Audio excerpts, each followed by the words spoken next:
C'est sûr que la soirée d'hier, ça peut être forcément une bonne soirée, parce qu'on l'a su dans la soirée que Karim était indisponible. Après, il a pas pu nous le dire en face parce qu'il est parti très tôt ce matin. Mais après, je l'ai eu par message et il n'avait pas l'air, il était quand même dépité de ne pas pouvoir jouer cette compétition qui lui tenait à cœur. Mais après, comme j'ai dit, c'est un de nos leaders aussi qui part et il y a quand même de gros joueurs ici. Donc on va se battre pour tous ceux qui n'ont pas pu venir, qui n'ont pas eu la chance de venir durant cette compétition, pour tous les forfaits et pour toute la France durant cette compétition. Oui, bonjour Eduardo. Jérémy Le Talon. groupe, est-ce qu'on revoit notre ambition, votre ambition à la baisse? Je dirais non, pas forcément. Comme je l'ai dit, on a énormément de gros joueurs aussi dans l'effectif. Il y a d'autres leaders aussi dans l'effectif. Donc je dirais pas qu'on va revoir nos objectifs à la baisse. Certes, c'est un coup dur, mais on va pas rester sur ça. On va continuer à se battre avec le gros effectif qu'on a quand même aussi.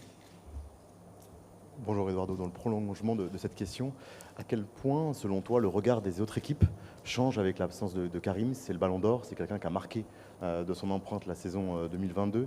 À quel point aujourd'hui l'équipe de France fait moins peur sans Karim Benzema? Après, comme je dis, moi je regarde pas forcément ce que disent les autres. Si les autres pensent qu'on fait moins peur, ça c'est leur problème, c'est pas le nôtre, tout simplement. Bonjour. Bien. Est-ce que vous le sentez prêt à porter l'équipe dans cette Coupe du Monde? Je pense que c'est Kylian, je pense je pense qu'il sait faire. Il a l'habitude d'avoir tout sur le dos, je dirais. Je pense qu'il a l'habitude de recevoir cette pression, donc je m'inquiète pas pour lui. Au quotidien, il a l'air à l'aise, serein, donc moi je me fais pas de soucis pour lui. Bonjour Eduardo, à ta gauche. Et qu'est-ce que ça apporte aussi à l'animation offensive des Bleus? Quelle différence ça apporte?